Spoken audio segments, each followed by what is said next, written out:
to cover. I just wanted to cover a few aspects of patent prior to moving into the patent landscape.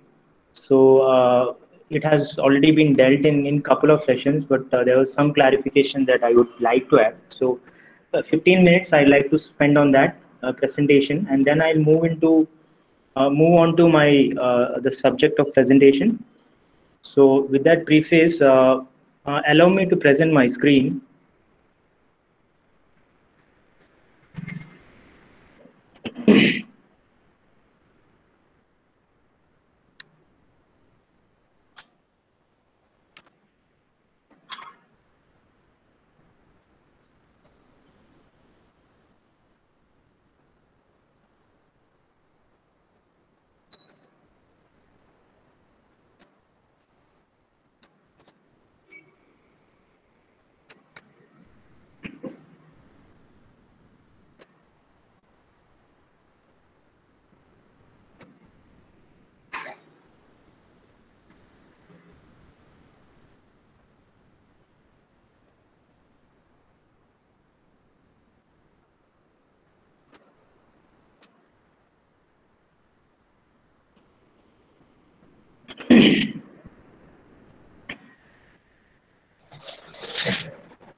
Is my screen visible? Yes, sir. No.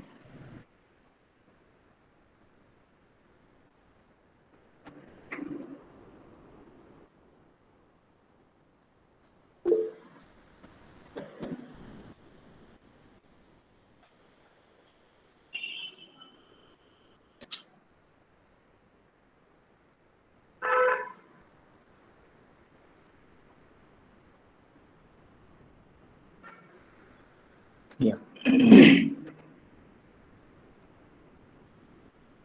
So those of you who have just joined, so this I'm just having a 10 to 15 minute session since we don't have an exclusive session on patents, and I believe some of the questions that were raised in the previous sessions, there's some clarifications that probably I'd like to add, and there's further information also which I'd like to share on patents. So, for instance, I'll just look at the concept of patents. So, patents basically is a private property right, right? So, it gives you a private right over your invention. So, subject to the patent being granted by the patent office. So, if you are a patent owner, you have certain rights over the invention that has been patented. For instance, you can prevent others from making, using, selling, offering for sale, or importing your invention. Right. So if someone is using your invention without seeking your permission, it will be considered to be as a violation of patent rights, and is in the legal terms, it's called as in legal terms it's called as infringement. Now, as a third person or as a researcher, right? So you may have some rights over the invention. That means when I say I'm talking about a third person or a third party, the one who's not the patent owner, he may be using the patented invention for some purposes.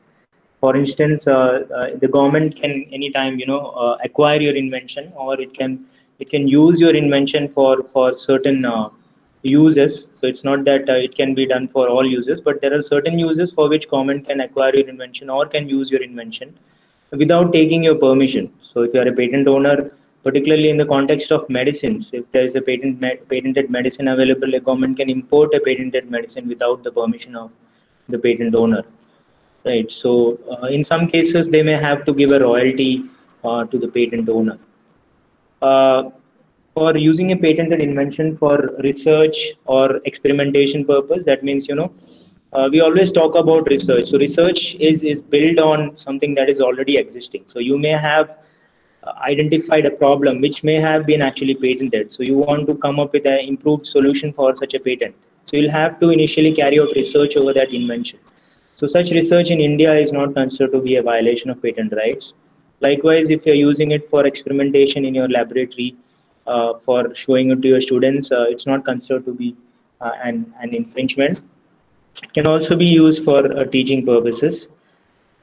Now, you have certain regulatory requirements. So, under a regulatory requirement, for instance, if we're talking about approval of a drug, a new drug, or approval of a generic drug of an already patented medicine, right? So, there are certain requirements that you may have to undergo. For instance, you may have to carry out some studies to prove that your generic medicine is equivalent to the patented medicine.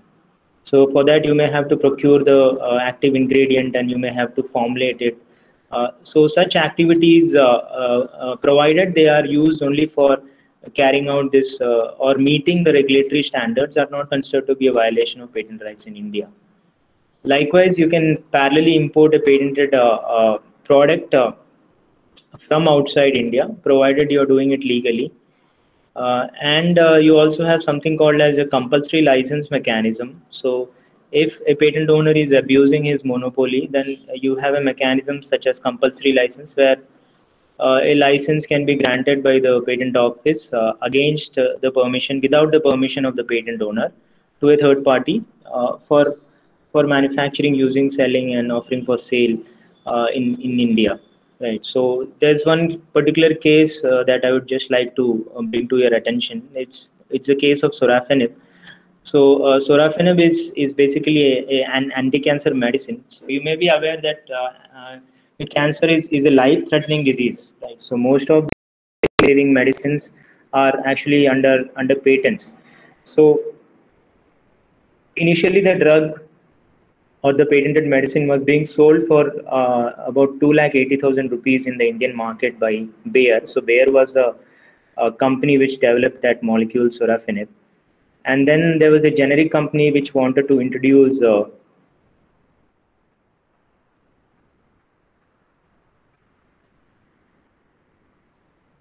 There's a generic company which wanted to introduce a generic version of sorafenib in the Indian market.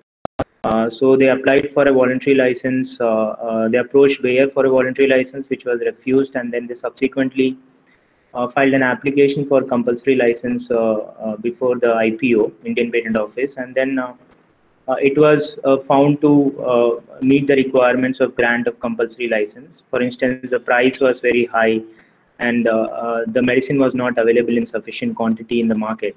So when the patent office recognized that it was meeting those conditions, a compulsory license was granted, and then Natco was in fact selling the medicine for, or offered to sell the medicine for close to 8,800 rupees. So the cost, as you can see, is almost reduced by 94% over there. Now, why in the first place should you file patents, right? So you have benefits. For instance, you have a limited monopoly over your invention for a period of 20 years.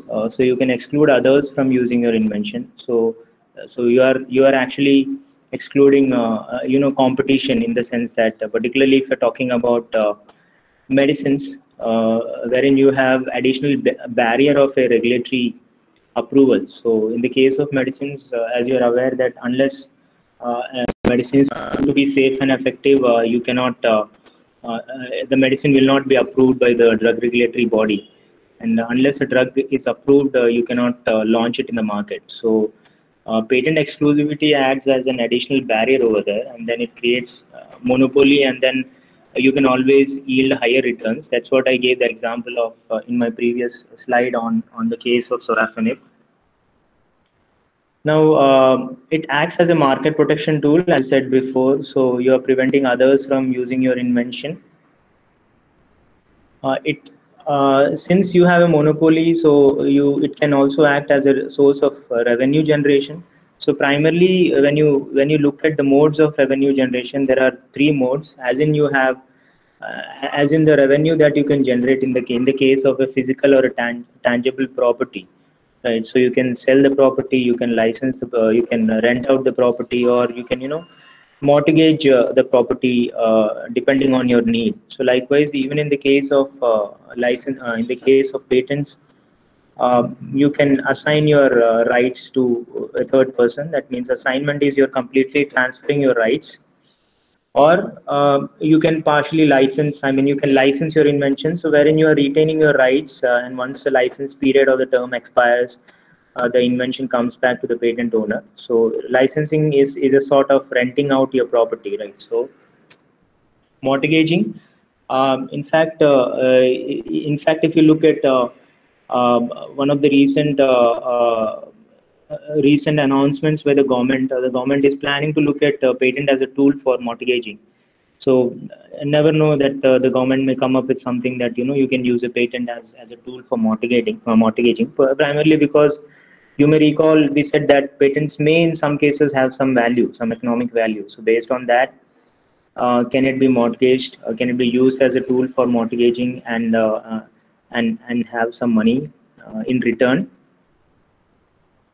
And then it adds valuation to your company. So valuation could be economic. So for instance, IBM licenses out its patent portfolio, right? So it holds a large number of patents. So it's a huge patent portfolio, and by licensing out it actually earns about $1 billion a year.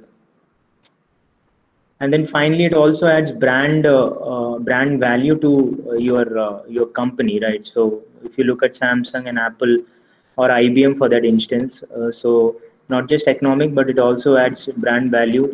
More the number of patents, it's believed that you have more brand value, although the economic value also has to be evaluated. So that's also essential. What are the risks associated with filing patents? It can be a liability if you're not actually commercializing your invention. So once a patent is granted, so you have certain expenses that you have to incur while filing a patent and getting it granted. But even after grant, you have to pay renewal or annuity fees. So if you are not commercializing your invention, it can become a liability. Right. In fact, there's a study in US which says that most of the inventions are not actually commercialized. In fact, 95% of the inventions are not, which have been patented, are not commercialized in the US. Now, if you claim a patent, basically claims define the boundary of your invention, right? So it's the fence that you are creating across your invention, which you are preventing or you are excluding others from using. So if your claims are very narrow, in the sense that you may be having very specific claims to a particular product or a process, then there is a chance that your competitors may come up with a workaround strategy. So when I'm talking about a workaround strategy, what I mean is they may come up with an alternative version of your product, and they may still not infringe your patent, or they may not be violating your patent rights. Now, weak patents.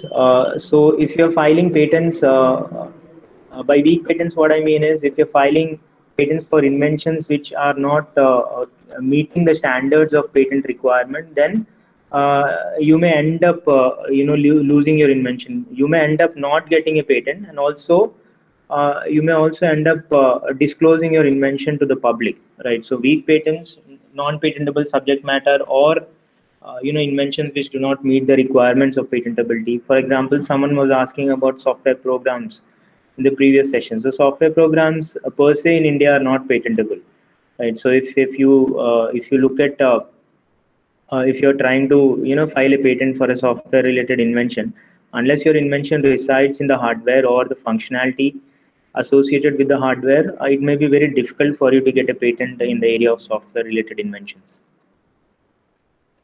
And with weak patents, as I said, one is your patent will not be granted, and if a patent is not granted, your information falls in the public domain. So anybody is free to use information for any purpose, including commercial purpose.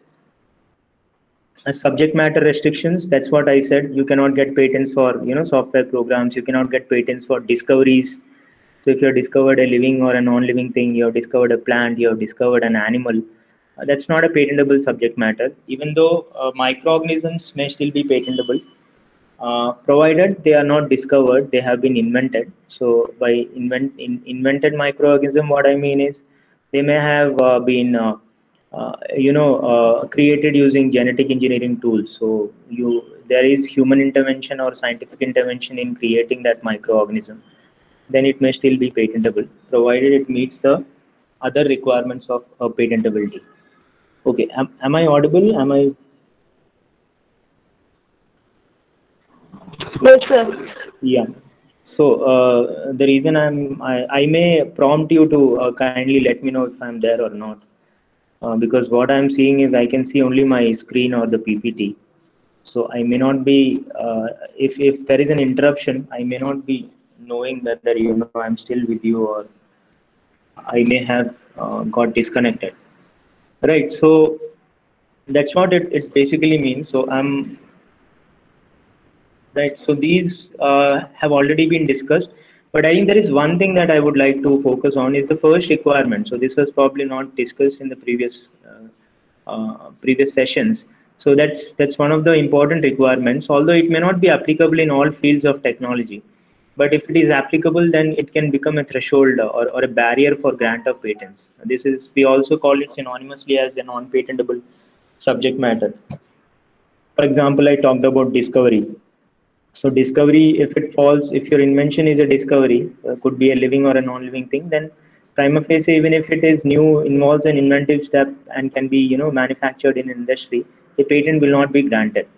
So these are the main requirements. In addition to this, there are some other requirements that probably I'll not be discussing. These are the main requirements. So you will get a patent only if you meet all these requirements together. Right. So even if you fail to meet one of the requirements, a patent will not be granted. And if you want to look at what is covered, so you can look at Section 3 and 4 of the Indian Patent Act. Right. So these are just quickly. I'll run through what's non-patentable subject matter. It's not an exhaustive list, but yes, these. If your invention falls in this domain, then a patent will not be granted in India. So we have more strict patent regime than developed countries. So some of the subject matter, for instance, can be patented in the US. So if you look at methods of medical treatment or diagnosis, it's a patentable subject matter in the US, and also it's patentable subject matter in the Europe, provided it's framed in as per their guidelines, right? But you can always get patents for these subject matters in other jurisdictions. Right.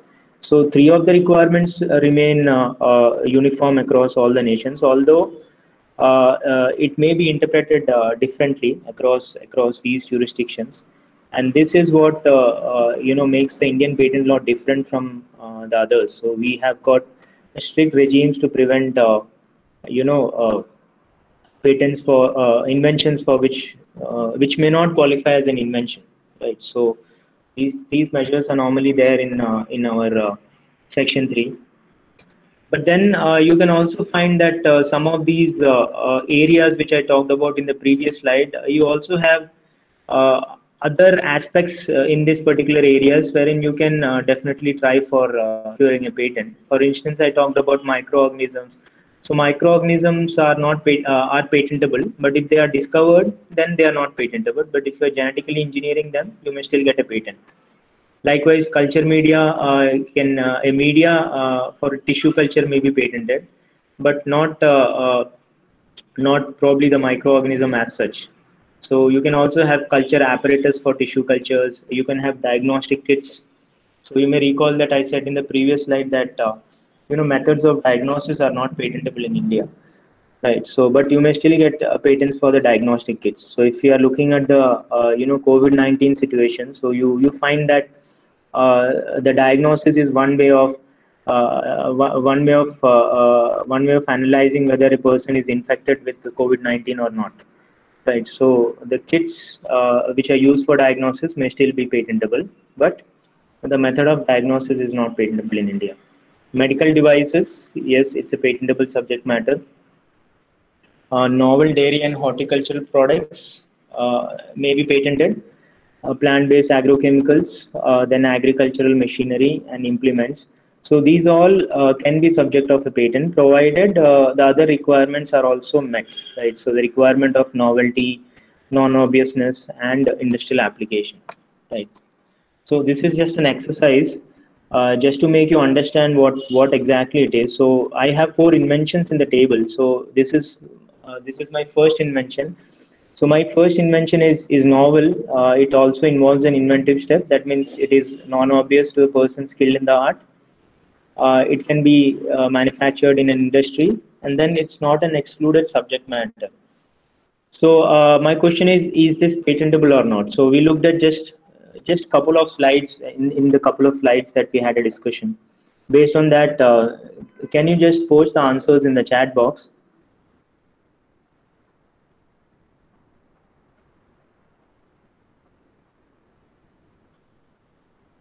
Yes. Okay, fine. So definitely.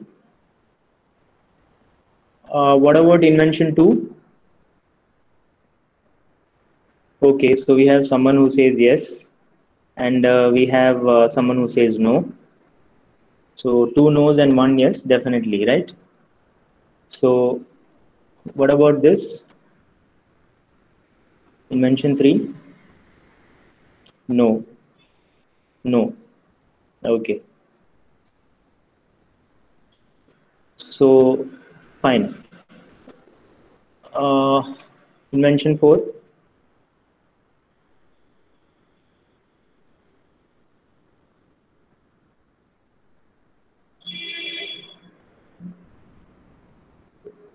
Mm-hmm. Okay, we have yes and no. So what you need to understand is that all the requirements are met, a patent will not be granted by the patent office. Right. So that's how you need to get all four right, and then there are additional requirements, but that can always be overcome. But in this case, you'll have to look at whether it meets all the requirements. So this is one thing that I wanted to clarify. So excluded subject matter was not something that was dealt in the previous sessions. Now, just an outlay of a patent filing procedure. Since all of you were, asking questions on, what exactly is the procedure, what can be patented. So, we basically have these two modes which exist in the case of inventions. So, for instance, there is something that is unique to the patent system. So, you may recall that in the previous session by Dr. Rajan, he was talking about the provisional specification and complete specification. So when you compare this with your publications in scientific journals, you'll find that you cannot get a work published unless you have completed the work. But this is something that is addressed by the patent system. So even if your work is at an idea stage, is at a concept stage, but you are still given an opportunity to file a patent application. So option one, what I'm talking about is when your invention is complete. That means there is no further information that you'd like to add to your invention. Then you can choose to file a patent with a complete specification. Option two is when, as I said, you have a concept or you have an idea which you need to actually put into practice. Then you can always file a provisional specification. So this is what they were talking about in the previous session. So Rajan sir was saying that we file a provisional initially, and then the patent office gives you a 12 months deadline. So so you have to complete your invention in that period, even though it is extendable by an additional 6 months. But then it comes at a risk that you also lose your filing date, so it also gets extended by 6 months. Right. So normally it is, you file a application with provisional specification under option two. Then within 12 months, you will have to file a patent with complete specification. So basically, the difference between one and two is that, if you're choosing option two, you will have to file the application twice. But if you're choosing option one, you right away file the application with complete specification. Right. So once the application is filed, you can always file a request for examination.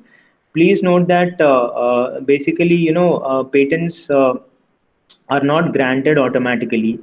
So there is an examination procedure that is followed by the patent office. So they look into the various requirements of the patent law. For instance, we talked about the requirements in the previous slides, the four requirements.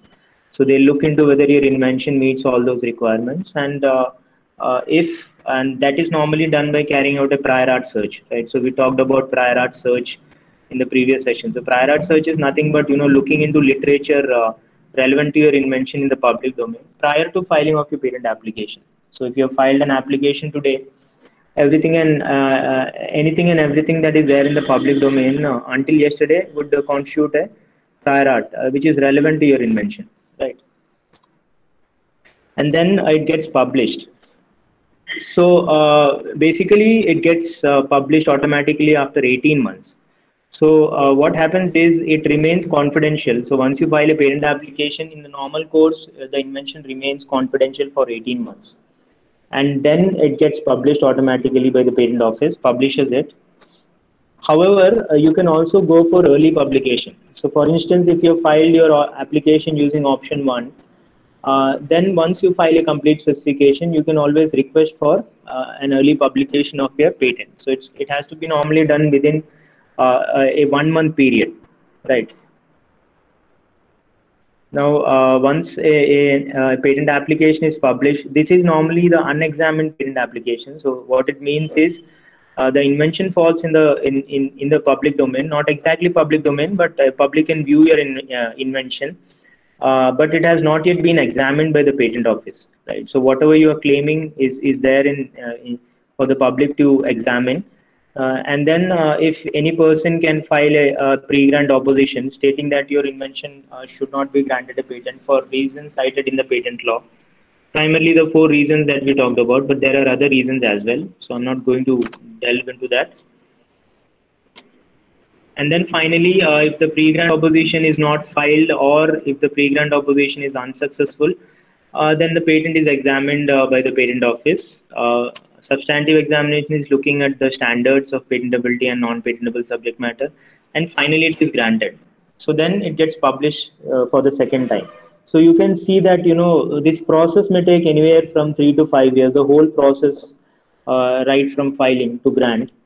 So you can see that it gets published twice during its lifetime. The first publication is what you are claiming from the patent office, and the second publication or the publication of granted patent is what the patent office finds your invention to cover, right? So you may be claiming very broad claims in your patent application, but what is granted may have been very narrow depending on what was available in the public domain. So if there was literature covering your invention in some sort, then you may have to actually narrow down your claims, and then only a patent will be granted. Right? So that's the procedure.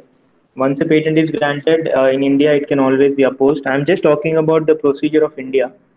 So there can be differences in the procedures, some of the steps, not all of them. But for instance, what is common is filing and then publication and examination and then grant. So these steps remain common across all the countries which have a patent law. Now, you may recall that in one of the sessions it was said that patent rights are territorial. So when you say that patent rights are territorial, what you mean is that you can enforce your rights in the country wherein your patent or invention has been granted a patent. So if you want to protect your invention in a country outside India, then you will have to file an application in other countries as well for the same invention. So there is a time period. It's normally 12 months. So here also you have two options. So one is option one, wherein you have to file your application within the 12-month deadline of filing an application in India, whether it is a provisional or a complete. So you have to choose one or multiple countries within the 12-month deadline. So this is normally called as the Paris Convention procedure. So wherein India is also a member of Paris Convention. So all those countries which are party to Paris Convention, your application you can file within the 12-month deadline over there. Now you have another alternative.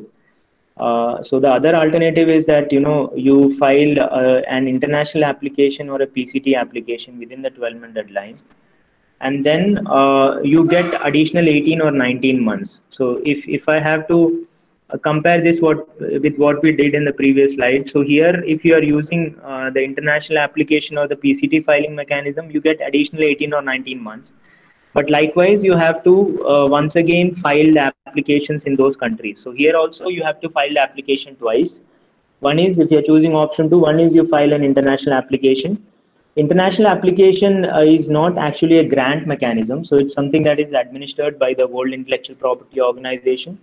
So wherein patents are actually published, they only carry out a search, they carry out an international search and share a written opinion. So which is not binding to all the countries. So I've only come across South Africa, which grants patents based on the international search report, but other countries normally carry out their own searches and may refer to the international search report. So that has to be done in 18 or 19 months. So this is normally called as the international phase. So if you are choosing the filing mechanism, what's the benefit of choosing the filing mechanism in option 2 is that you need to file only a single application in one single office. So it can be a receiving office or it can be the International Bureau of WIPO. So by filing a single application, it is equivalent to filing about 151 applications because PCT currently has 152 member countries. Right. Whereas in the case of option one, after 12 months, you have to independently file applications in all those countries. So if you're choosing 5 countries where you want to file your application, then individually you will have to go into all those countries. So depending on your need and the strategy, you can choose option one or option two. Option two is costly process, so it's normally preferred by multinational companies. So and also depends on the market that you want to cover. So the benefit is you get additional 18 or 19 months by filing an international application. But those timelines are not extendable. And then the same process continues. Right. So this is in a nutshell. This I just wanted to give you a brief intro on this. So do you have any questions on this? So I can take the questions.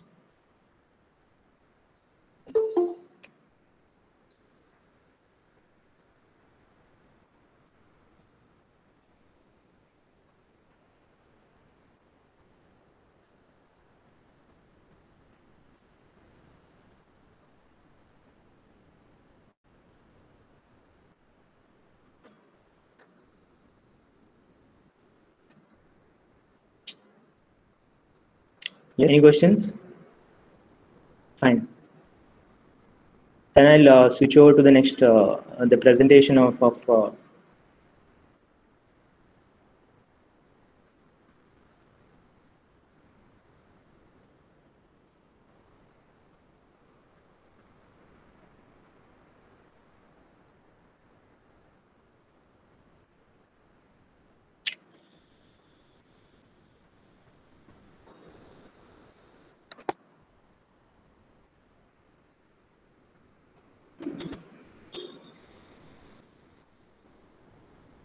just allow me a couple of minutes. I think I have. Let me just disable my video.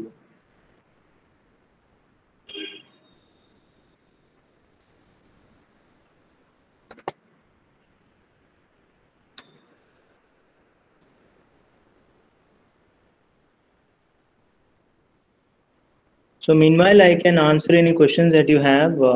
You can either post it in the chat box or you can unmute and ask me the questions.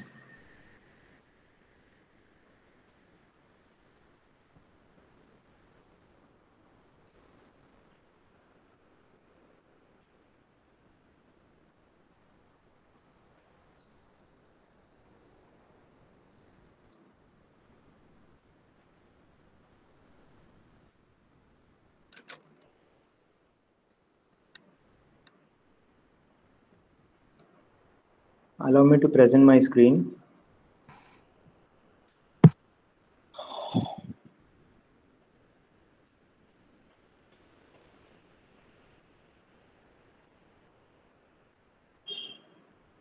So Archana has a question. What is the timeline? Just a moment.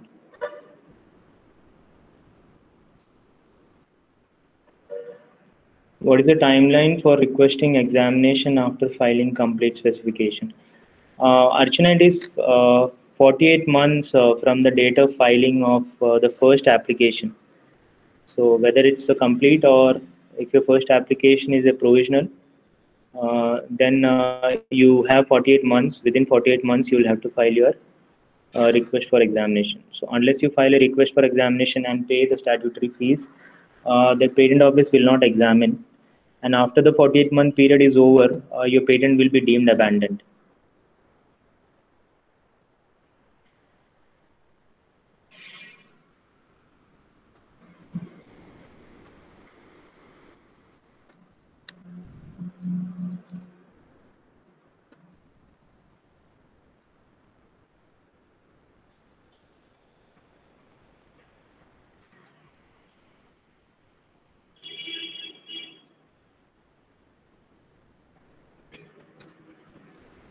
Now, what I'll be dealing in this particular presentation or in this session is, just briefly what patent landscape is, and then I have tried to look into two aspects. One is, what exactly is the role of patent landscape in research, and how does patent landscape work when it comes to an industry, right? So there are some variations if you look at the approach, although they may have the same process being followed, but the approaches could be different. So we'll just look at dividing, since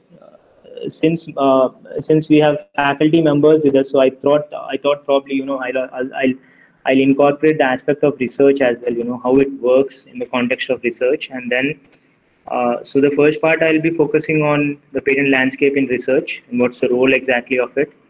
Likewise, role of patent landscape in the context of an industry. So these are the databases that I have referred in my presentation. You'll come across these.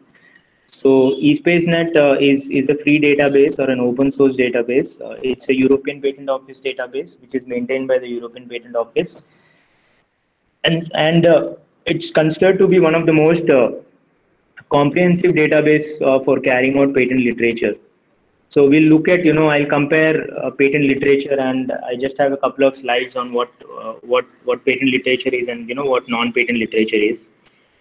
And then I've also looked at Google Patents. So some of these sessions I'll be giving a demonstration. I mean, some of these parts, for instance, how to carry out a technology search if you want to carry out on eSpaceNet.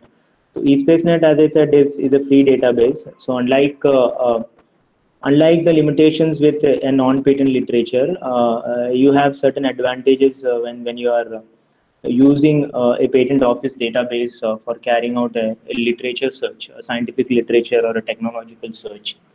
Google Patents also is a free database, even though it is a third-party database. And then I have also looked at Relicura. So Relicura is basically a proprietary database. So you'll have to subscribe to a database. So we have a subscription for a month. So I have actually tried to use Relicura. So there are advantages of using a proprietary databases, because information is normally available on the first two databases that I am talking about, but it may not be very convenient for you to analyze such data. So it may be very cumbersome. So these proprietary databases actually make your life a lot more easier, because they have this information, and you have the various permutation combinations, the ease of search, and the availability of information at fingertips. So that's what is the advantage of a database. I think you also have a session on technology forecasting, wherein the CEO of Relicura would be specifically may run you through this particular software, how it is used. So I'll be using these three softwares in a live demonstration as well over here.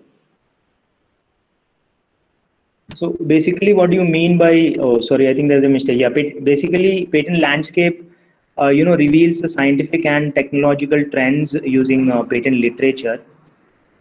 So what it does is, why should you carry out the patent literature searches? It allows you to take informed business decisions. I think the third one is incomplete. So when you are actually comparing it with a non-patent literature, so prior to explaining, what exactly is a non-patent literature, I'll just give you some forms of non-patent literature.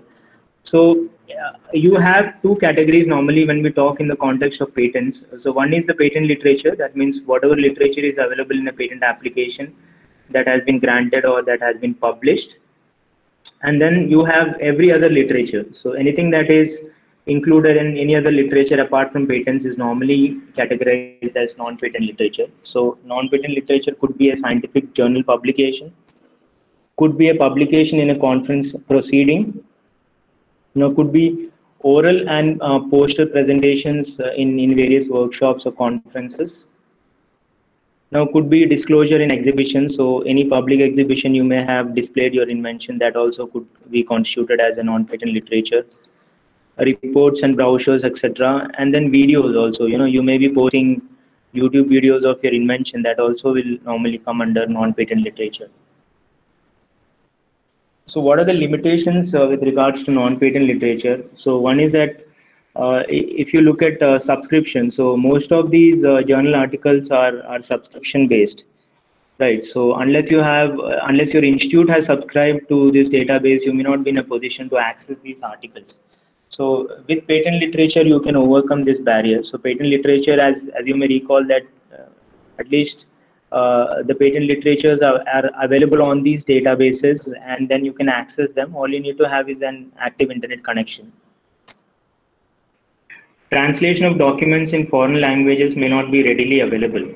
So I don't know if you have searched for scientific literature in any other language other than English.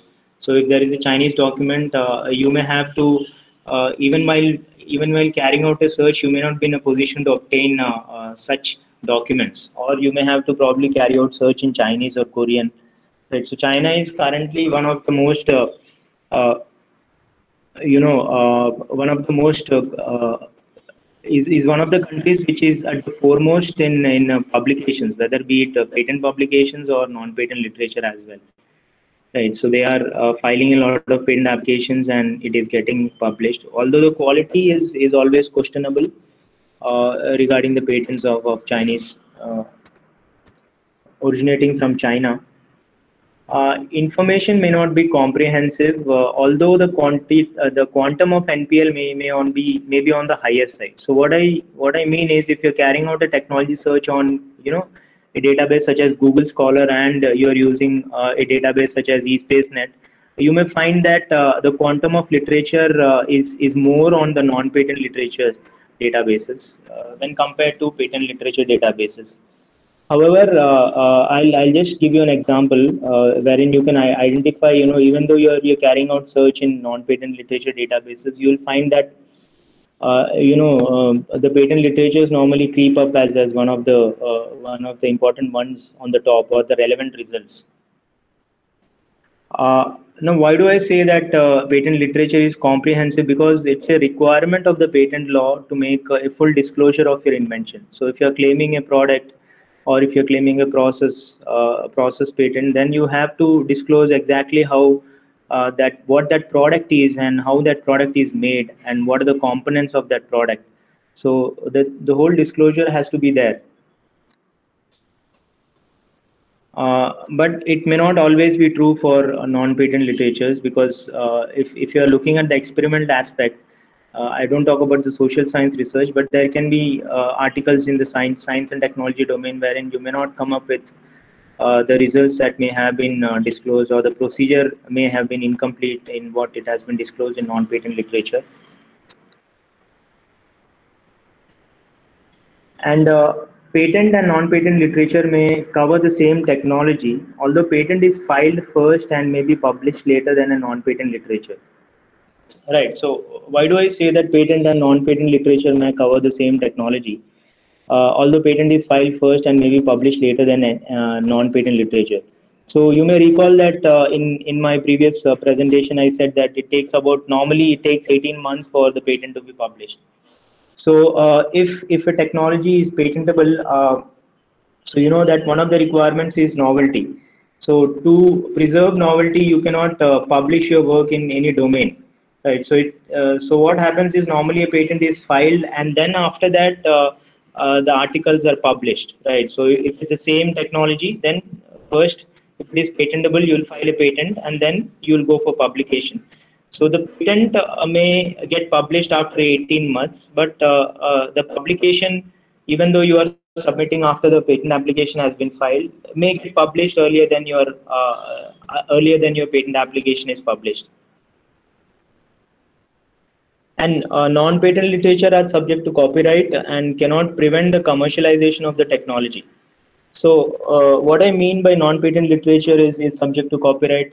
So you looked at all those categories of documents in one of my slides. So all those are actually protected under copyright. So copyright normally protects the expression of ideas. So if you want to commercialize the technology that has been disclosed in the copyright, it will not be considered as an infringement of copyright, right? So it cannot protect the commercialization or the application of the technology as disclosed in a particular scientific journal. What you can prevent over there is reproduction of that article. So somebody cannot copy that article in the same manner and claim authorship over it or ownership over it, right? So likewise, there are limitations with regards to using publication in non-patent literature when compared to a patent literature.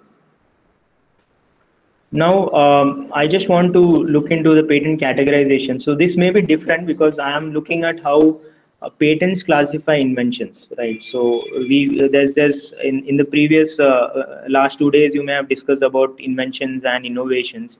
So patents basically only protect inventions, right? So inventions may encompass innovations. That's a different thing.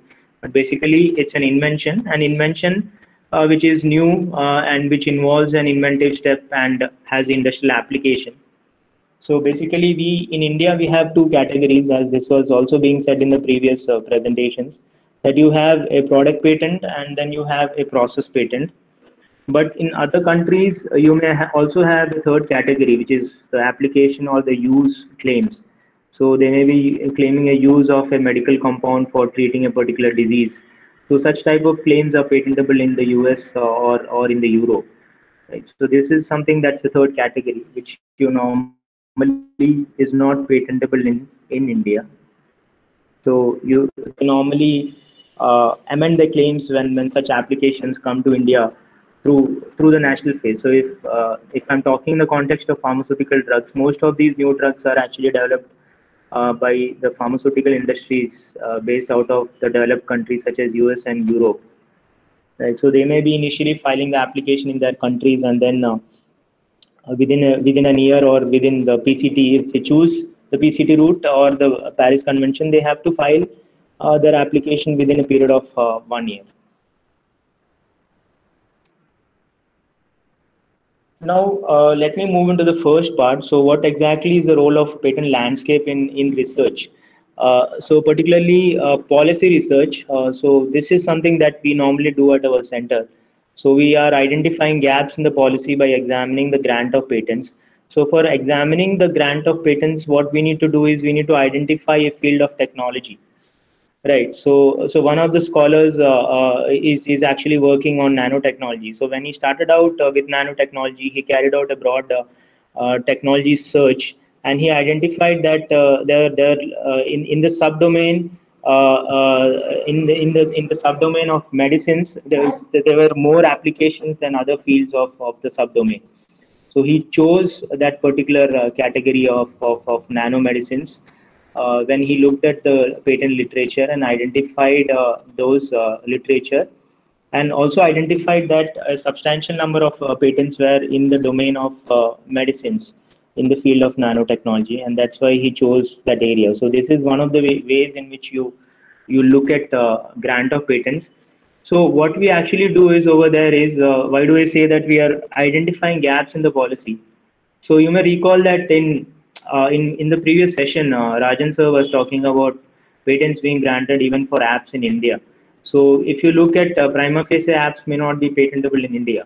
So what we are looking at over here is whether the patent office is granting patents which should not have been granted in the first place. So that's what our objective is. So this helps us in policy research, and one of the steps of, as I said before, is to identify the technology domain and subdomain based on patent literature. So we have other scholars also who have identified AI as the domain, and Internet of Technology as the domain, and then they have moved into the subdomain based on the patent literature. So their starting point itself was patent literature. So they identified a domain, and that within that domain they identified a subdomain which was actually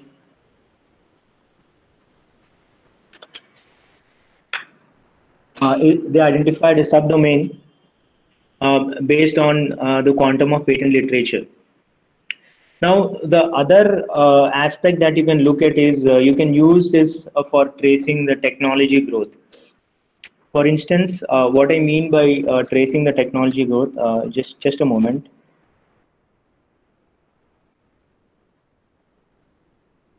Yeah.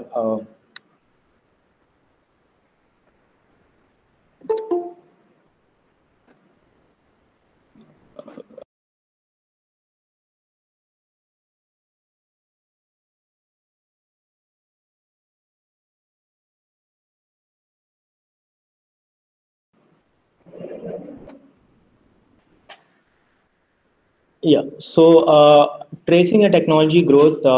Now, technology can be you are trying to trace the root of a technology.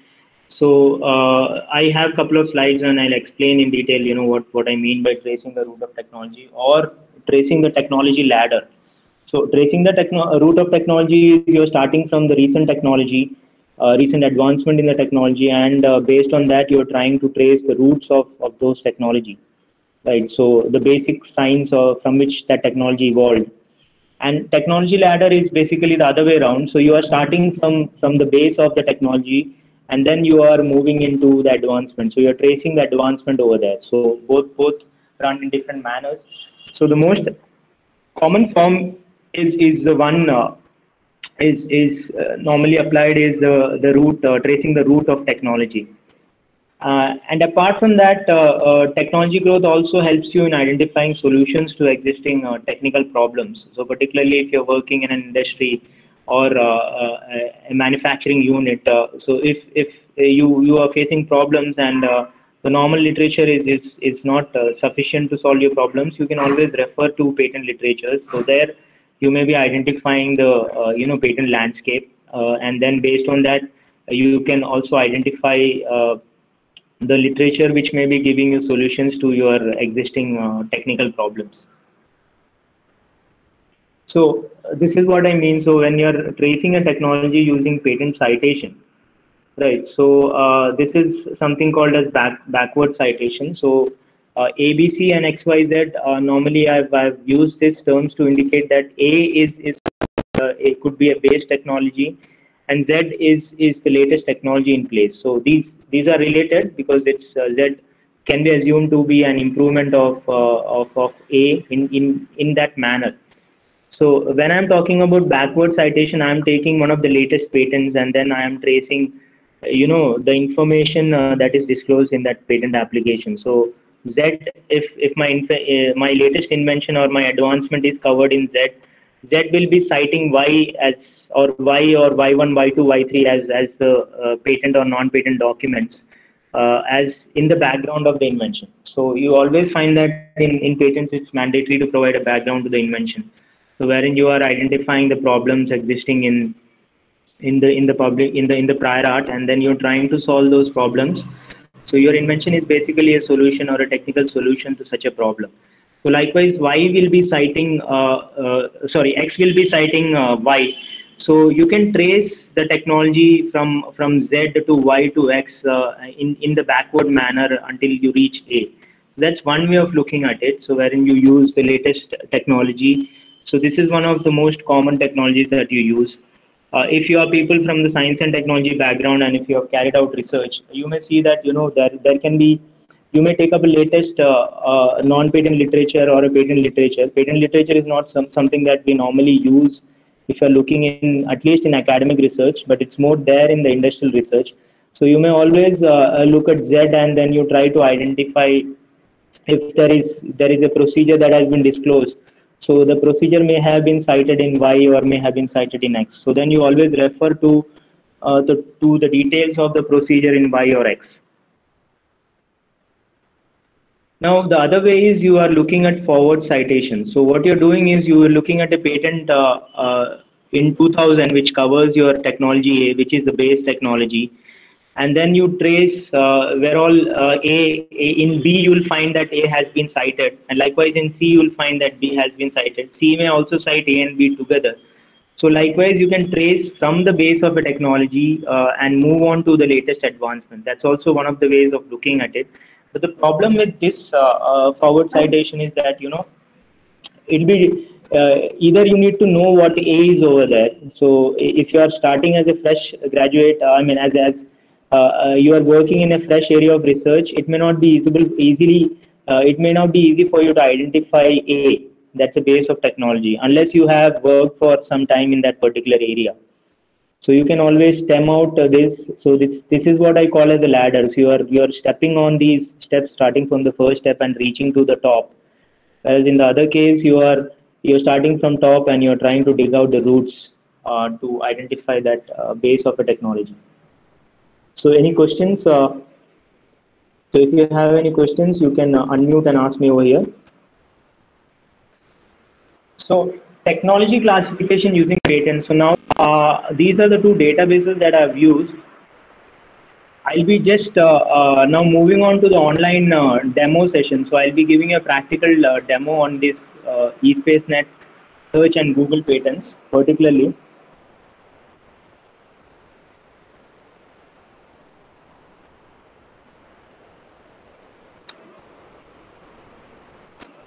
Yeah.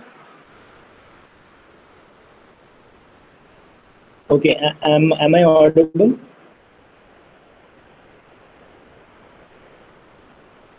Hello. Yes, sir. Yes. Yeah. Okay. Thank you.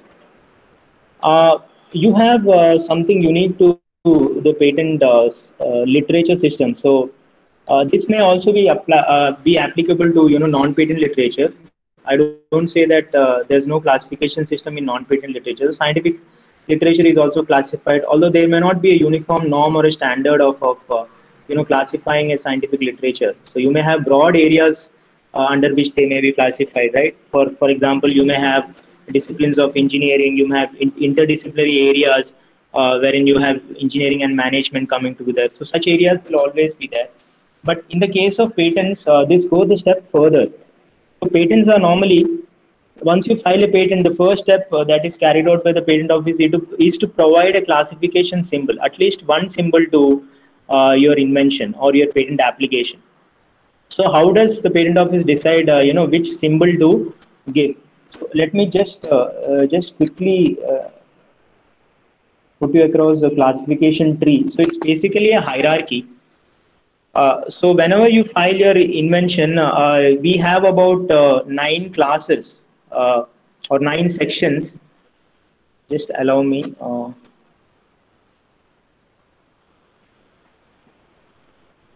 Someone was actually asking about technology management, so I was just quickly looking through that.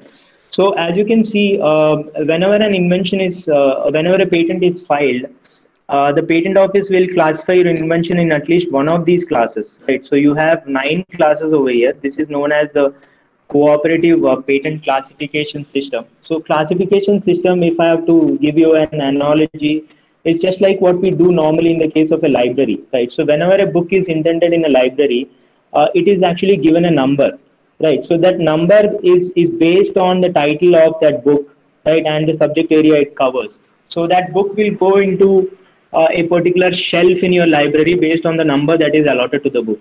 Likewise, once a patent application is filed, based on the abstract of your invention, the patent office will categorize it in at least one of these classes. But what is unique to patent classification is that you always find that there are multiple classes being identified in a patent document. I'll just show you a sample document, but prior to that, let me just brief you what it is. So it's basically a hierarchy. So you can see there are 9 classes.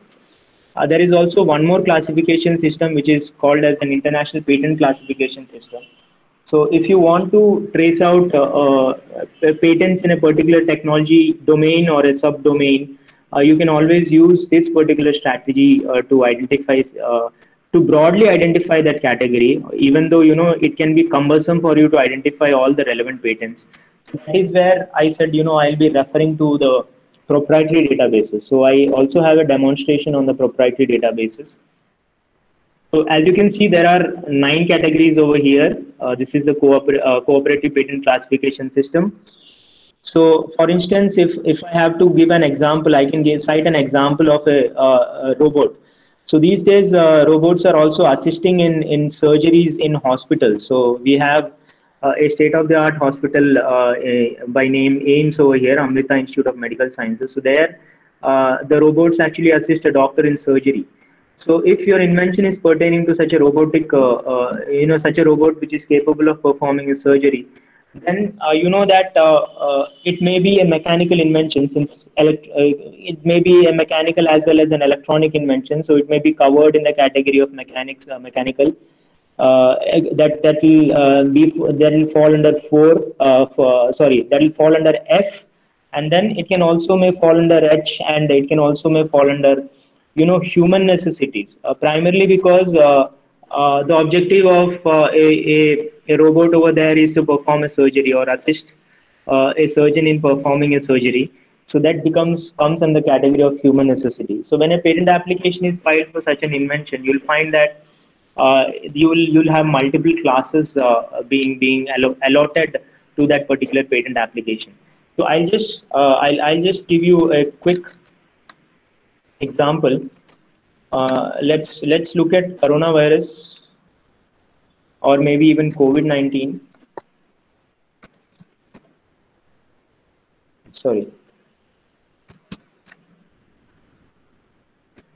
Uh, Now, if you have to carry out a technology search, the first step over here is to first identify a keyword. So you may have to use a keyword to identify a particular symbol, a classification symbol. So these are actually known as classification symbols. So A, as I said, denotes the section, and it is followed by a number 61. So 61 normally denotes a class. So it's a hierarchy. So if I click on this particular symbol, you can see it is expanded further, right? So A is followed by a number, which is A is a section which is followed by a class, and then a class is followed by a subclass which is represented by an alphabet, and the alphabet is subsequently followed by a number.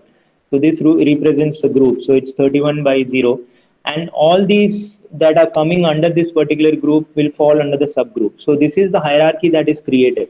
So when I'm using COVID-19, you can see that it has returned so many results. That means these are the classification symbols according to the particular database that may be relevant to COVID-19. Now please understand that in CPC you have about 1,40,000 classification symbols. So when I say 1,40,000 classification symbols, so you can equate that to 1,40,000 classes of definitions, right? So as you can see over here, this star actually is donated to show relevance. So the one with more stars is assumed to be relevant by the database, may or may not be true, depending on the kind of keyword that you use for carrying out a technology search. So you can see that I'll just look at the first four categories. So the first category says when I have used COVID-19, the first category is focusing on anti-infectives, antibiotics, antiseptics, and chemotherapeutics. The second category is focusing on measuring or testing processes involving enzymes. So this we can say that could be the diagnostic methods. And the third category is the medicinal preparation containing organic active ingredients. So this basically talks about medicines. So it's basically either the biologic medicines, or it can also be the normal small molecules. And then you have medicinal preparations containing antigens or antibodies. So this can relate to two categories of two classes of drugs. One, it could be a biologic drug, or it could be a vaccine. So vaccines, as you're aware, is something that is given to prevent the onset of the disease, right? And medicines are normally given to alleviate the medical condition. So if you have infected a disease, then that is when medicines are given to you. So for instance, you have a lot of medicines which are being prescribed for COVID-19, even though all of them may not be very effective against COVID-19, but to some extent they have been effective in treating than the traditional medicine. So this is basically how we look at the technology classification. And if you want to identify the patents, let's assume I am just choosing the first category. So I tick on this particular checkbox, and then I click on find patents. So this will return the patent results.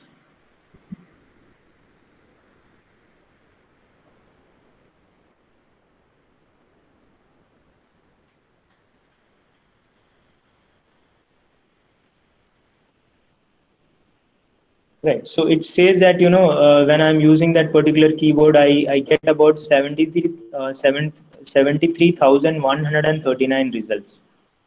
Right. So this may or may not be relevant. So since I use the term COVID-19, so these are the number of results that it has returned. So you will have to actually, if you, this could be the broad area. If you want to narrow down your search, then what you can do is, as I said before, you can just go back to the previous search. So this is, you are searching at a broad technology area. Yes, so this was one that I selected, right? So if I only want to look at anti-infectives which are acting as antivirals, right? So I am narrowing down my search to only antivirals. So then I'll be narrowing down to a specific subdomain of the main domain or main technology domain of anti-infectives, that is antibiotics, antiseptics, and chemotherapeutics. And when I click on find patents, you'll find that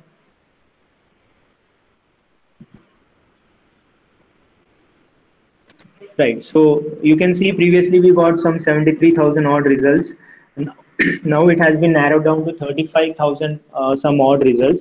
So what it means is now I have chosen a specific domain or a subdomain within a major domain. So that is how you can broadly look at the number of patents in a particular domain. Right. So I think there's one more thing that I'll just quickly run through is someone was asking in the previous session about technology management. So do you find that uh, you whether there are patents in technology management or not? In India, they may not be there, but I don't say that it's not available anywhere in the world. It may be there in the US or it may be there in the Europe. So as you can see, when I use the keyword technology management, I came up with these particular, classification symbols that the database has identified, and it says that the first one appears to be the most relevant. I'm not sure because I'm not an administration or a management guy, but let me just expand this particular result. So you can see this is basically the main group, and under this main group you have so many subgroups.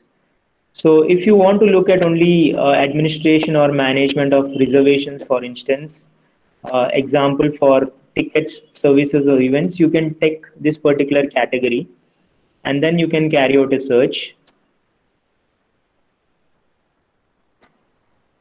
Yeah, I'll have to get rid of this one. Yeah. So once I carry out a search,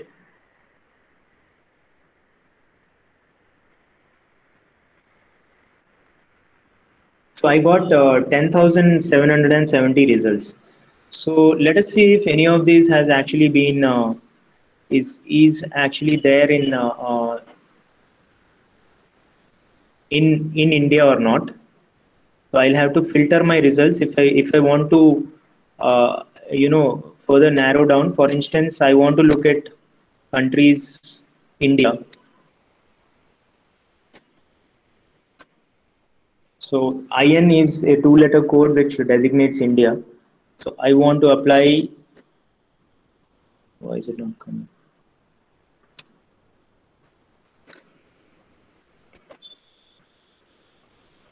Okay, in India, I think probably there are no patent applications, but you can see that in US happens to be on the top with 10,000 some odd results, and then it is followed by China and PCT. WO is basically PCT or the international application, and then you have applications in Korea. SKR represents Korea, Europe. So that's how it is followed. So if you want, we can just look at quickly at US.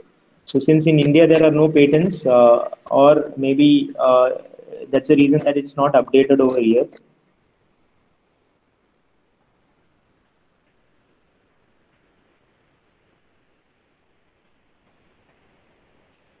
Yeah, so I have about 5,000 odd results in US. So if you want to look at the details of the patent, you can click on this. Yeah, I was talking about one more thing is translation, right? So you can see over here, let me just look at Chinese application so that it will be easier for me to expand. Uh, once you click on that, on the right, you can see the details pertaining to that particular patent application. For instance, what's the number and what is the title. So it says suggesting meeting locations for conducting meetings. So this is an application which was filed in 2008 in US. I don't know whether it has been granted or not. We'll have to check the legal status. but at least there is a patent application for this kind of inventions in the US. So if I'm looking at only China, so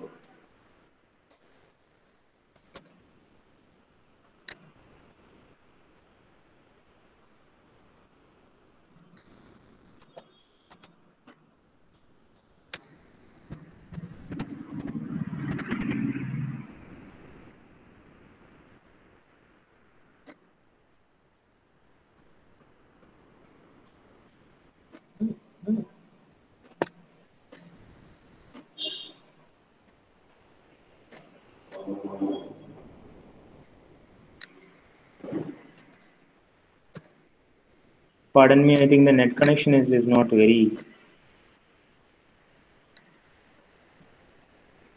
Now, for instance, in China, if you have to file a patent application, it has to be filed in the Chinese language.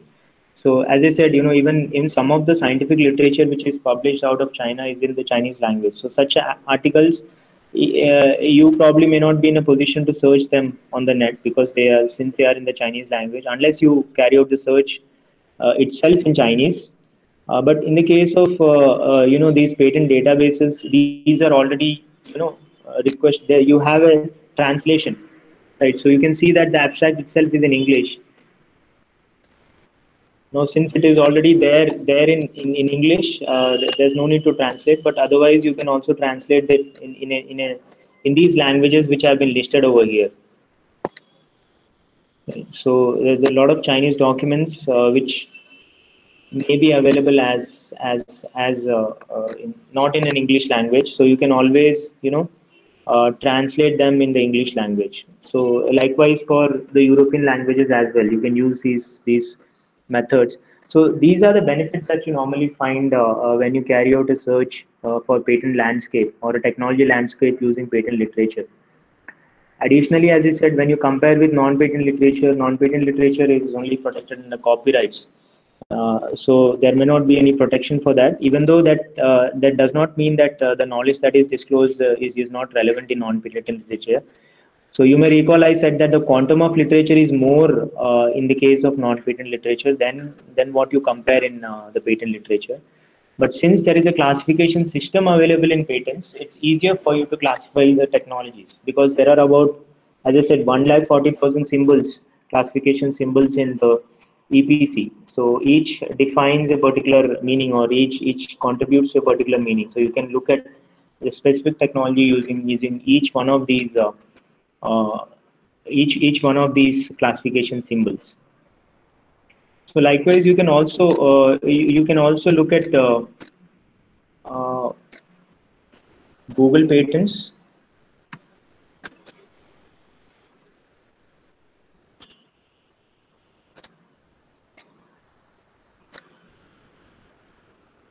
If you have any questions, you can please post it in the chat box.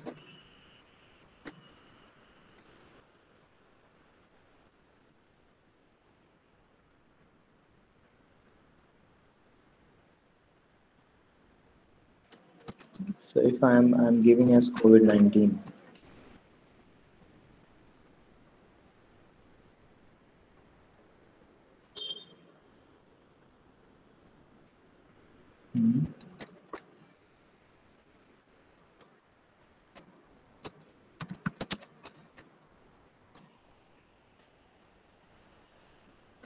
Right, so you have about 22,000 odd results. So I'll just also show you how it is done in fact, I use Google Patents when I have to identify a particular technology class for which I may not clearly know the keywords. Right, so you can use broad keywords. For instance, let me just go back to the previous results.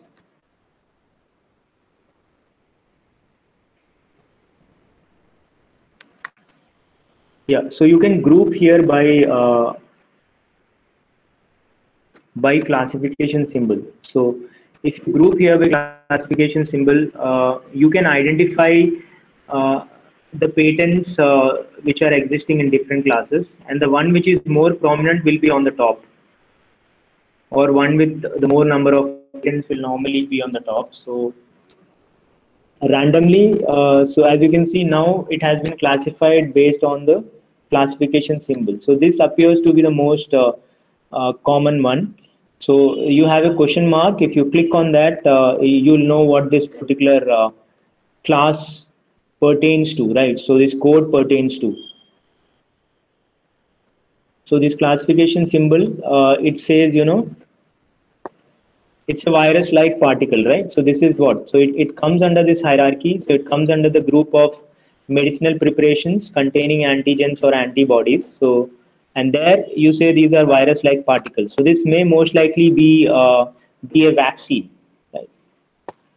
So that's how you can trace down. So this also is one way, wherein if you are not aware of the keywords, you can identify a keyword, using this classification, right? So this is one another way of doing it.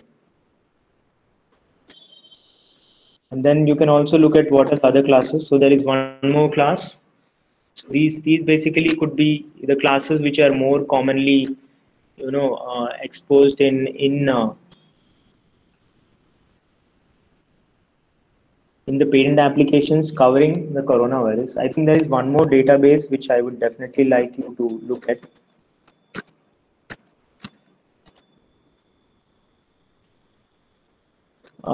This is something that is maintained by the World Intellectual Property Organization. The most comprehensive till date is eSpaceNet. It covers the patent literature of about 100 countries. And then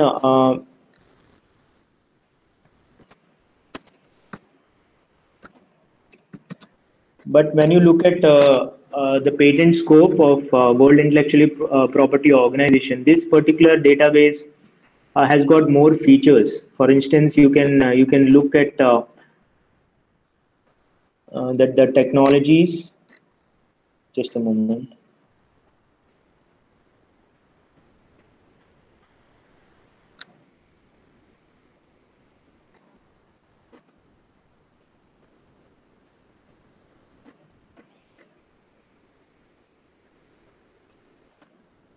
Right. So you can look at the results when you have used coronavirus. So it shows China to be on the top currently, which is followed by PCT. So PCT is just a international application.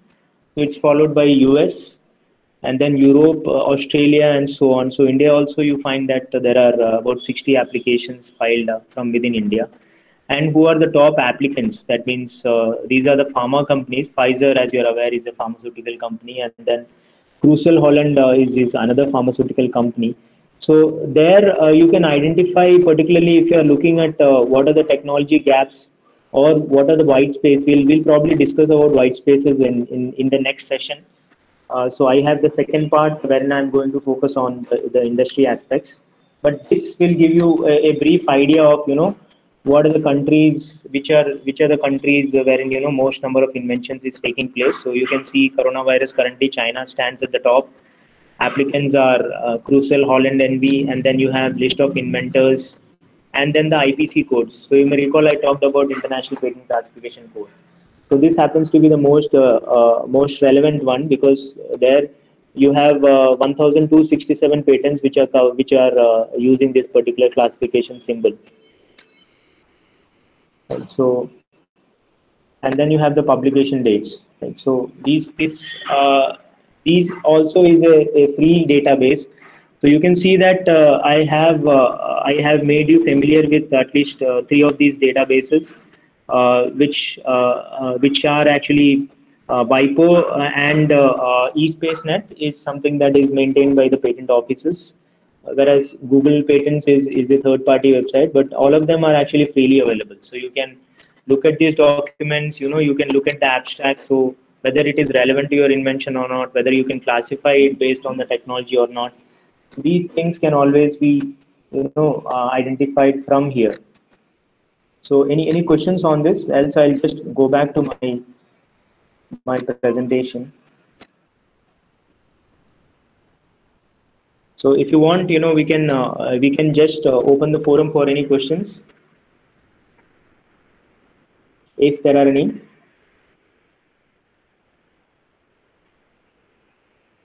Okay.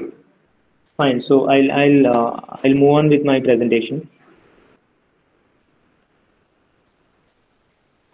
Now, the first part of my presentation was looking at the aspect of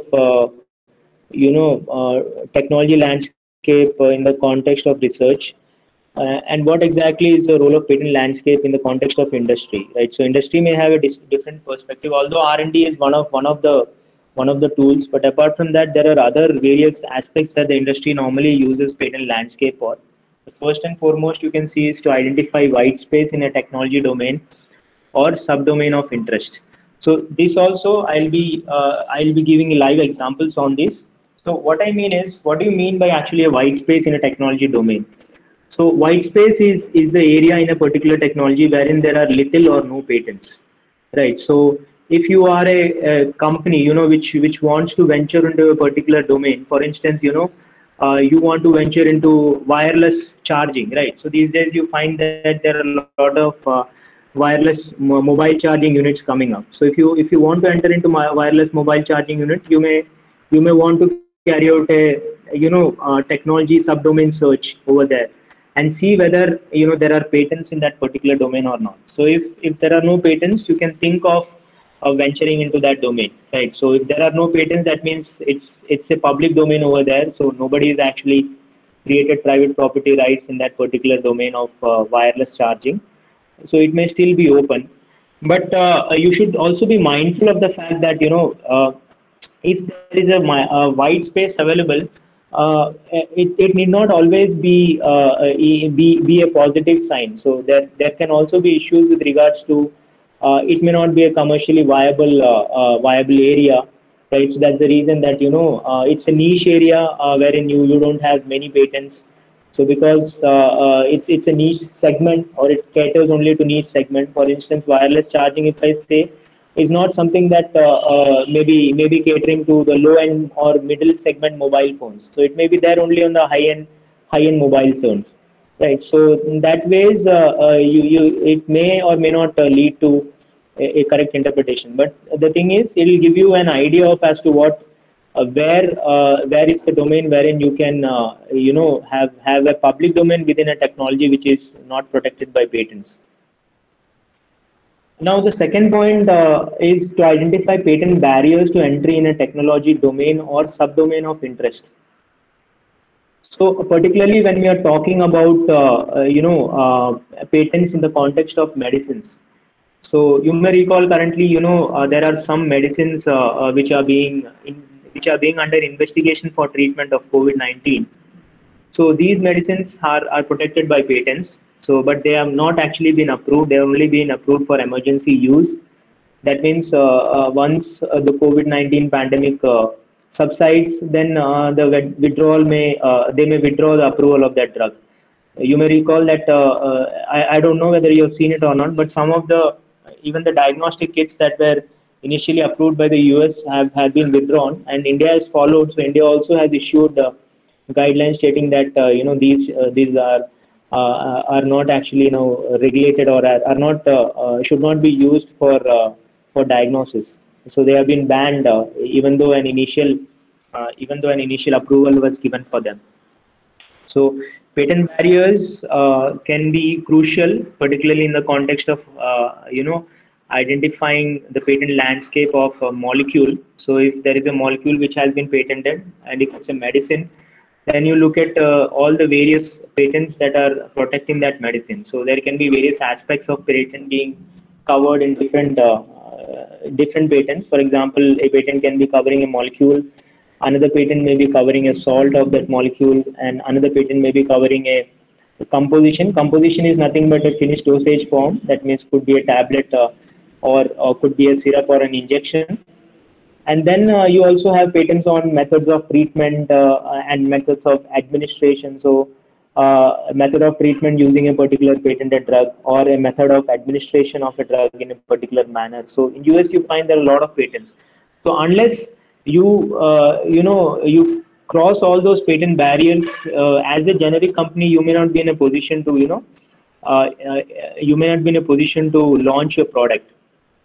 Alternatively, you can also, if a company has got so many patents surrounding a product, you can always approach them for a license, right? So that's one way of looking at it, particularly if it's in the domain of medicines, and particularly medicines for treating COVID-19. So no company may be in a position to cater to the needs of the whole global population.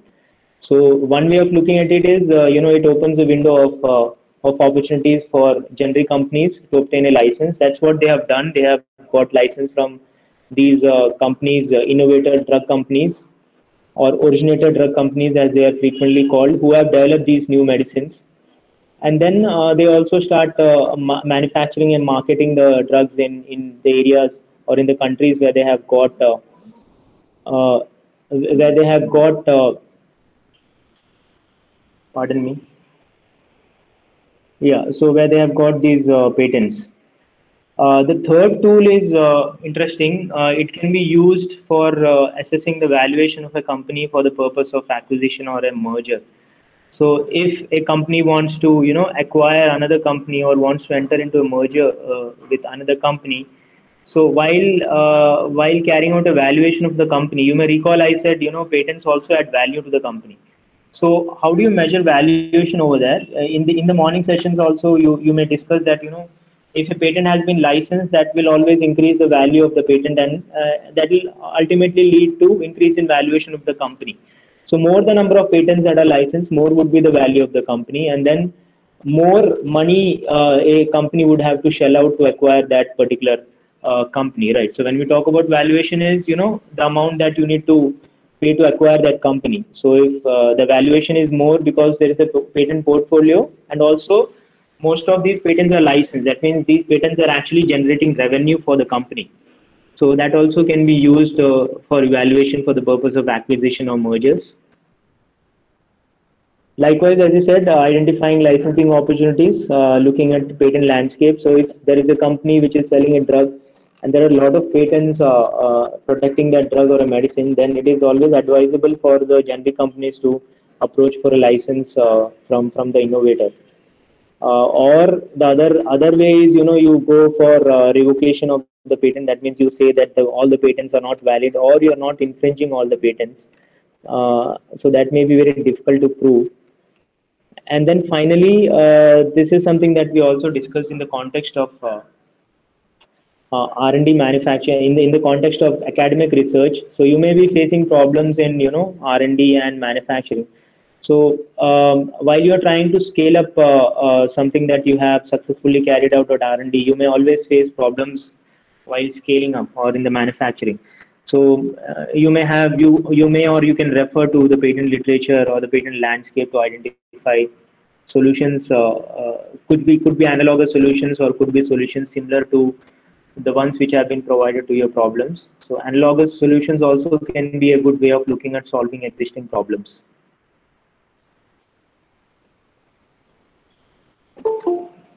Right. So I'll just now quickly move on to one demonstration,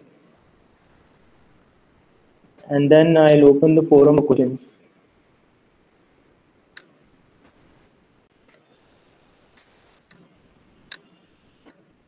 Uh,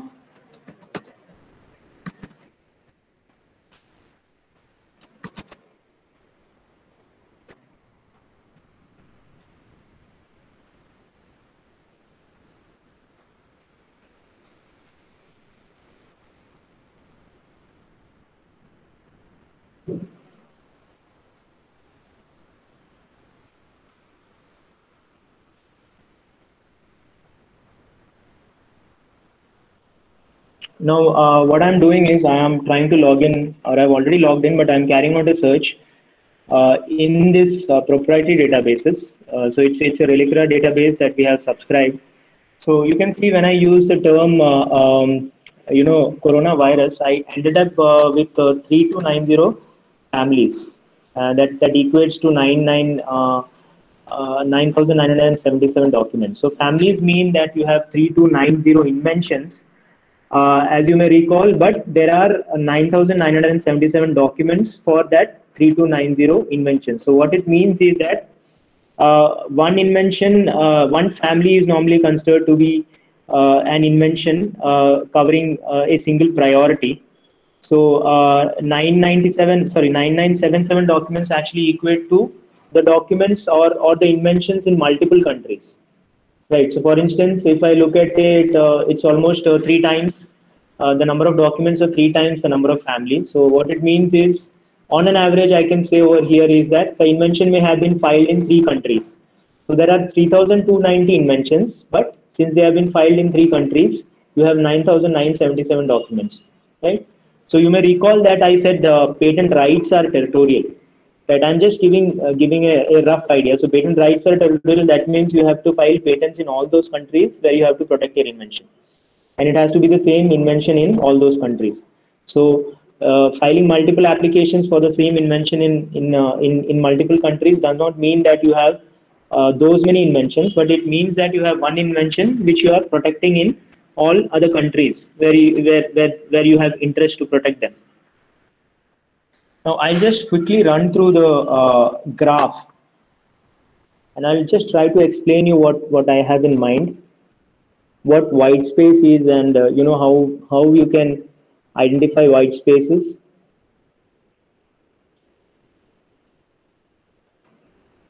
Yeah. So I hope this is visible, right? The wheel. Hello. Yeah. Is the wheel visible? Hello. Am I there? Yes, yes, sir. Yeah. Okay. Thank you. Right. So you can see that so many patent applications have been filed. We talked about 3,000 odd inventions, and China stands to be on the top, right? So you can see that most of the patent applications for coronavirus have been filed in China, and then it is followed by US, and then India is at the third position, right? So you can see that even India is contributing to the inventions in the field of coronavirus. So those are the top countries. Now let me look at the top technologies.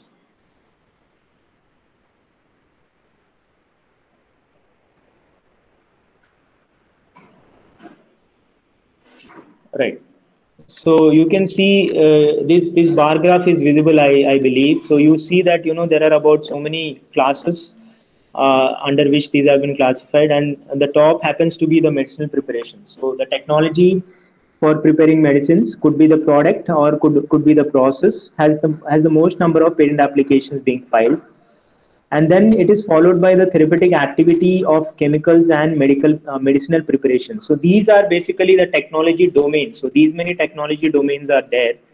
So there is something that you can notice over here that uh, if I have to talk about coronavirus, normally you have three categories broadly. What I have seen is, one is medicinal preparations, that means the drugs, the medicines, and the vaccines, and then you have what you call as the diagnostic kits. So diagnosis or methods of diagnosis or the diagnostic products fall under the second category. And then you have a third category of PPE, right? Personal protective equipments.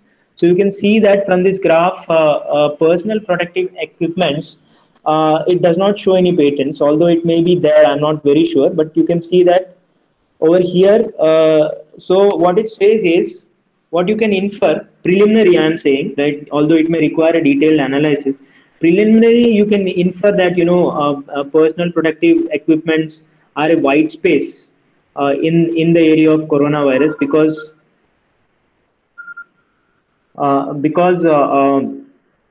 it seems that patents are not there in this domain. So there is little or no patent activity, literally. Right. I am my analysis is based on what I'm showing over here.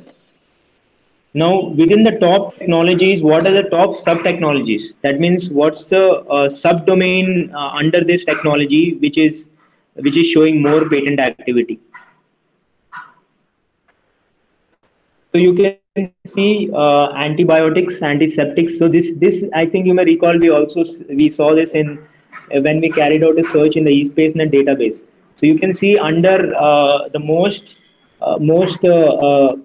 sub technology or a subdomain of a technology, you find that antibiotics are on the highest side, and then drugs for respiratory system are on the lowest side. So you can probably focus on drugs for respiratory system, but drugs as such, not everyone can probably work on. You can only find pharma companies, the capabilities to manufacture drugs. They may be involved in drugs for respiratory system disorders.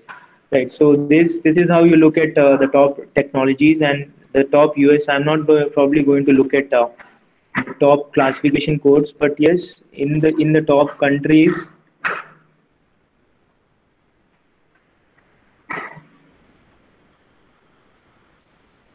Yeah. So you may see that these are the top countries that have been disclosed over here. So one other way of identifying an opportunity over here is that you look at countries where patents are not existing for this particular technology. So there also you can identify a white space. So even though there are a lot of patents in a particular technology, but there may be some countries wherein the patentee may not have pursued his invention. So that creates a white space in those countries for that particular technology. So that is also one way of looking at or identifying the white space analysis. I hope this concept is clear. So let me move back to my presentation. So these were actually snapshots of that. So since I've already given you live demonstration, I'll just move on with this. I think this is one thing that I wanted to show. You see that a lot of patent applications spiked during this period of 2004. So that was primarily when the SARS virus came in. So coronavirus is basically a group of viruses, COVID-19 being just one of them. So you can see whenever there is a spike, you may have seen that there may have been a disease condition coming in picture over there. So I'll just move on to my conclusion and then I'll wind up. So since I've already done this, yeah.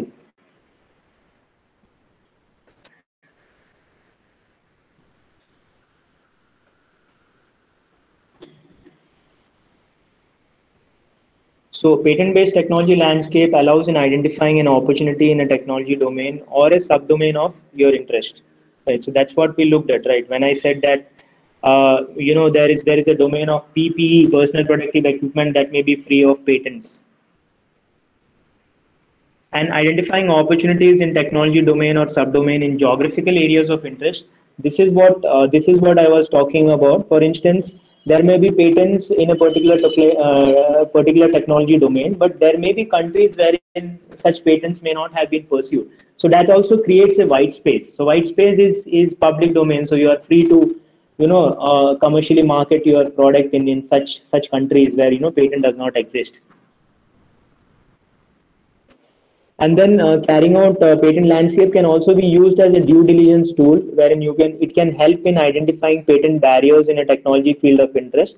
So you may recall I talked about the case of medicine. So when you're looking at the patent landscape of a medicine, there may be a lot of patents surrounding that particular medicine. So we'll have to identify those barriers. So by identifying those barriers, if there are less number of patents available or the patents are very weak, you can always go for invalidation of such patents and then launch your product in the market, right? But if the patents are strong, then you can use licensing mechanism as a tool for entering into liaison with the patent owners, and then launching your products in combination or based on the licensing terms and conditions in your market or area of interest. So my final conclusion is that patent landscape alone may not be an ideal tool for taking a business decision unless it is combined with market analysis. So you may recall that in one of my introduction slides, I mentioned that 95% of the patents are not actually commercialized, right? So patent landscape, if we talk in from the context of industries normally, at least in the industries in which I work, the pharmaceutical industries, they normally start with the market analysis, and when they find that there is a space in the market, that is when they also look into the IPR or the IP barriers, intellectual property barriers. Right. So with that, I conclude. So these are just the details of patents that we have filed through IUCAPRS, and thank you for your attention. So in case of any queries, you can contact me on this number. I think you already have it, or you can send an email queries pertaining to IPR. So I am open for questions. So either you can pose it or you can probably unmute your microphones. How long does the patent exist to an individual or a company? Okay, ma'am, it is normally 20 years from the date of filing. Right, so it remains valid for a 20 period of 20 years.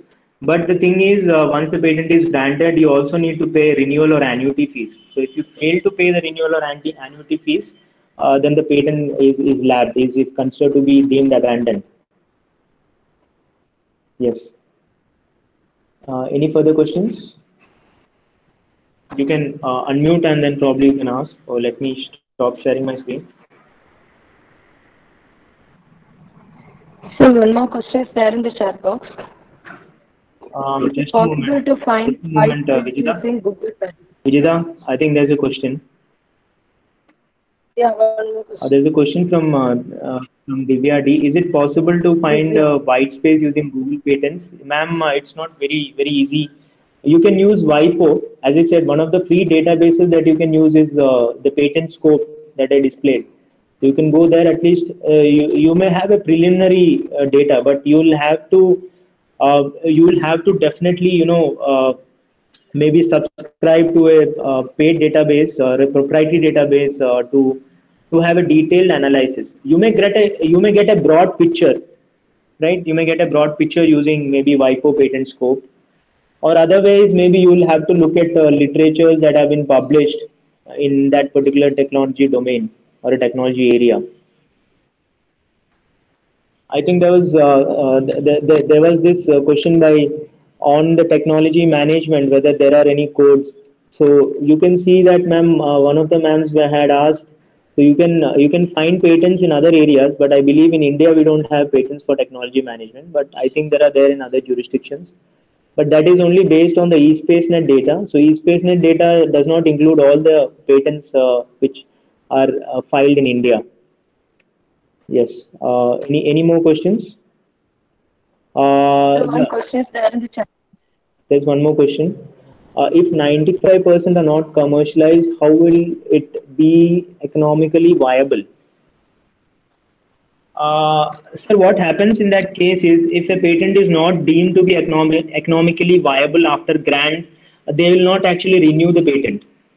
Right. So, see, we say patent is basically a market protection tool.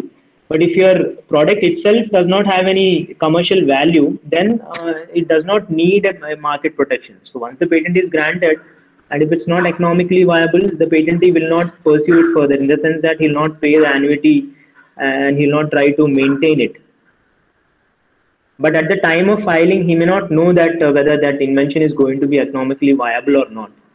Right, that's one aspect. So depending on it also varies from one field of technology to another field of technology. For instance, in the case of pharmaceuticals, it takes about it is actually claimed by the pharma companies that it takes about on an average 13 years to develop a new drug. So until 13 years, you will not know whether your product is viable or not. But on the other hand, if you look at inventions coming out of the information or computer related inventions or inventions in the information technology domain, you see that it becomes obsolete very soon. So maybe in a 1 year or 2 years, you always see every year you see a new model of iPhone coming in. What is the approximate cost to apply for a patent in India? Sir, there are two aspects to it. So there is a professional fee as well as a fees charged by the patent office. So the fees charged by the patent office for filing is 1,600 for an individual if you're using the online mode, and if the applicant is a legal entity, then the charges are 8,000. And then there is also a third category of small enterprises, MSME. There they charge about 4,000. So these I am only talking about the patent office fee. Professional fee varies. It can be anywhere from 15,000 to 1 lakh rupees. Okay. So I believe I have addressed the questions. Yeah. So thank you. Yeah. I would like to request Fiona to give vote of thanks. Good evening, everyone. Dear Atish sir, thank you so much for the insightful session on patent literature as a tool for technology landscape. The session was really interesting and we have gained so much from the session. Sir, your profound knowledge and practical experience in the field have added to the clear communication of the topic. On behalf of all the participants, I extend our sincere love and gratitude for all the efforts you put in to make this program a success. Thank you so much, sir. And I thank you. all of you for your active participation in the session. Thank you. Yeah. Thank you, participants, for actively listening and also actively participating. Thanks a lot. Thank you, sir. Tomorrow's session will be starting at 9 o'clock. Morning session is Significance and Role of Technology Forecasting, going to be taken by George Kumule.